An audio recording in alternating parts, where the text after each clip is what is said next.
Hi everybody, it is me, Alyssa, contributor and social media manager of Little with Great Love, and I am so excited to be talking to you guys today about my new favorite tool, the Monk Manual, and about how I have learned to balance being and doing with this most wonderful tool.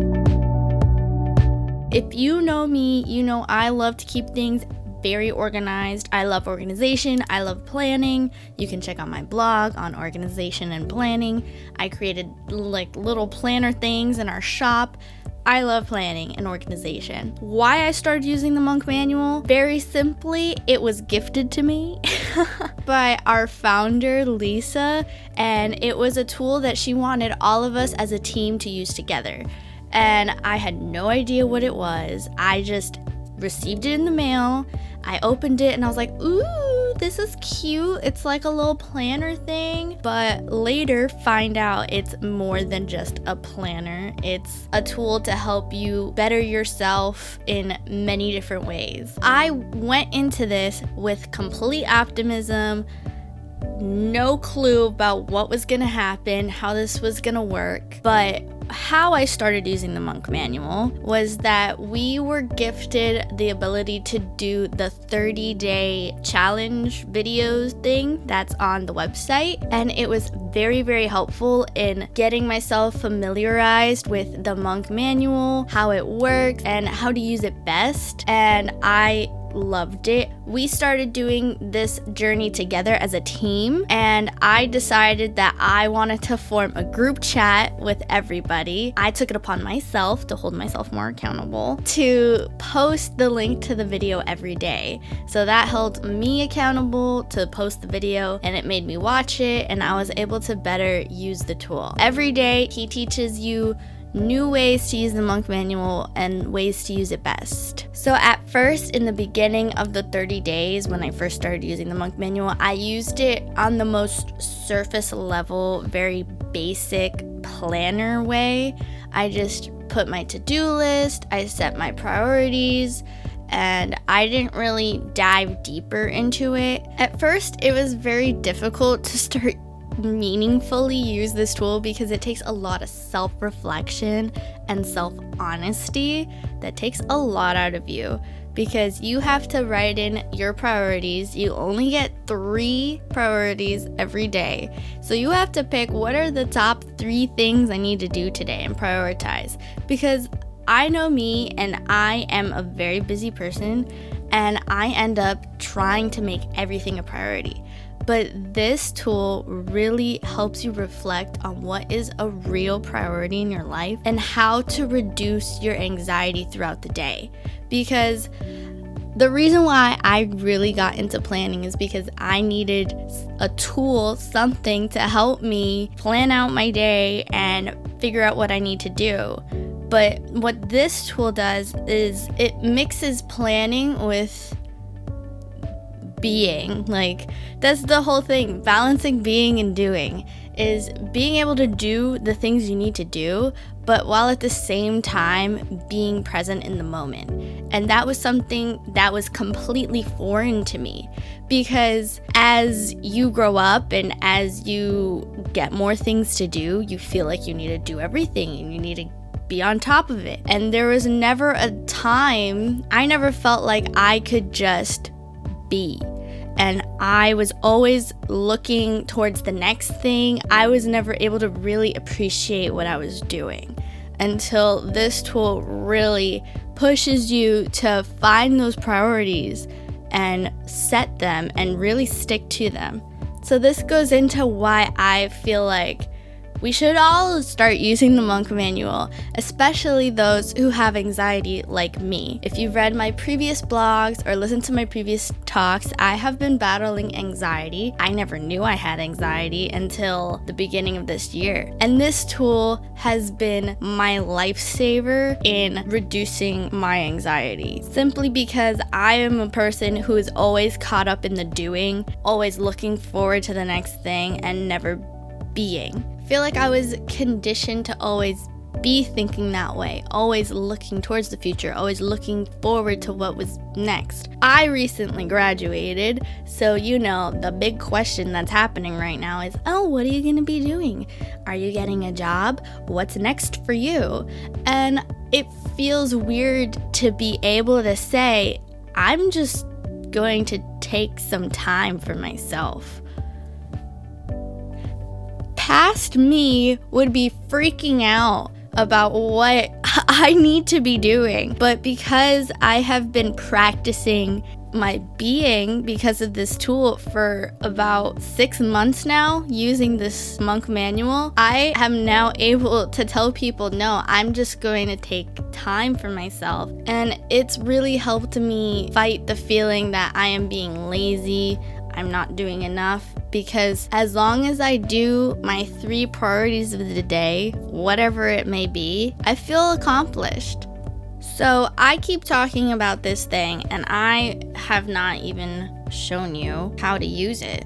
So how to use the monk manual in its most basic form. It is a monthly, weekly, and daily tool. So you're able to use this tool over the course of 4 months. You start off each month by making your priority list. You have 5 priorities you can pick to do for that month. You pick out your habit for the month and your theme. And then you have 1 question you would like to answer this month and 1 change that you can make in the next month that will make the biggest impact in your life. At the end of the month, you will reflect on your biggest accomplishments and relationships you're grateful for and the greatest insight you've gained throughout that month. So that is monthly. Next, we're gonna go into weekly. You start off each week with setting your 3 priorities. You're also able to pick the days that you will be focusing on your priorities. I really like that little feature of focusing on the days because it really gets my mind set for the week. You can also have a to-do list of other things you need to do during the week. You talk about your personal growth, your relationship growth, and things you're looking forward to. These are all things you want to work on throughout the week. At the end of the week, you reflect on your biggest accomplishments, your habit insights. So daily you will be setting habits for yourself. So this will be a time to reflect on the habits you set. Meaningful moments, talk about meaningful moments throughout your week. Ways God is teaching you and 1 way you can improve the following week. So that is weekly. And next we're gonna go into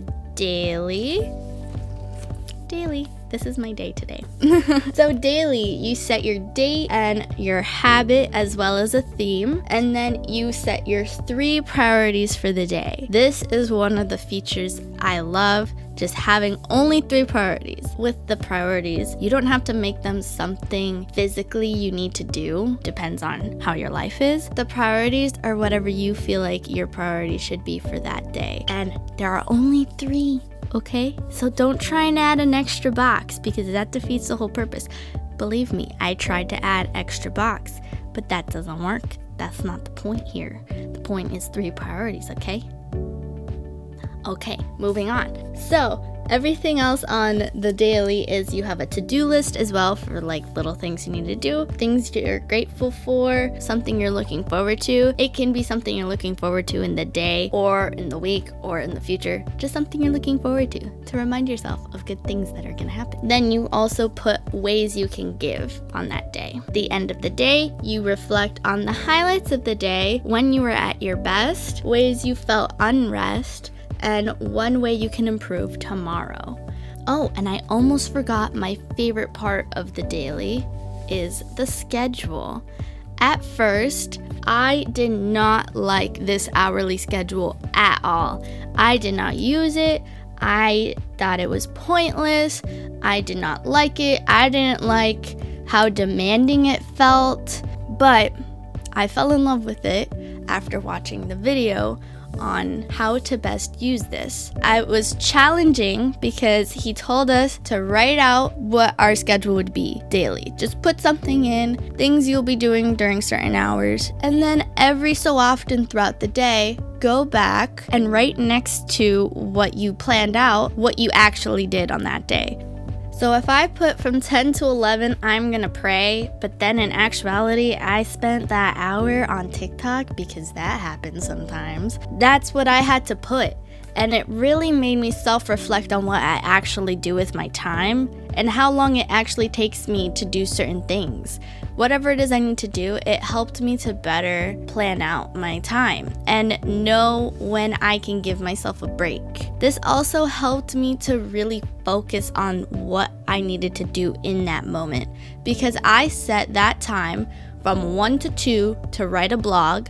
I know that's all I have to be doing from that time. I don't have to think about other stuff because I already planned about the other stuff that I'm going to be doing that week. So it helped me to really be mindful and balance the doing, the thing I was doing, and being, because I was being present in what I needed to do. How mind-blowing. So after looking at all of this, after reading about it, after me looking through the Monk Manual for the first time, it seems like a very rigid and demanding tool. Thinking to the monk's life, the way monks live their life is waking up at 6 a.m., going to pray, going somewhere else, doing all their stuff, and it's a very rigid schedule that they all follow. And thinking about it makes me feel like this is an infringement of my freedom as being able to do whatever I want during the day. But in actuality, having everything set is way more freeing than just doing what you feel like at any given moment. Of course, we're not perfect and we're gonna do what we feel like anyway sometimes, but the fact that it's all there, and if you choose to really try and embrace the process of doing this, you can really feel a sense of freedom. The monks have been living their way, balancing being and doing for the longest time. How can I push this aside knowing that this works for them and they've been doing this forever? It's just mind-blowing, you know? I never thought that this would be something for me. I never thought that this was possible.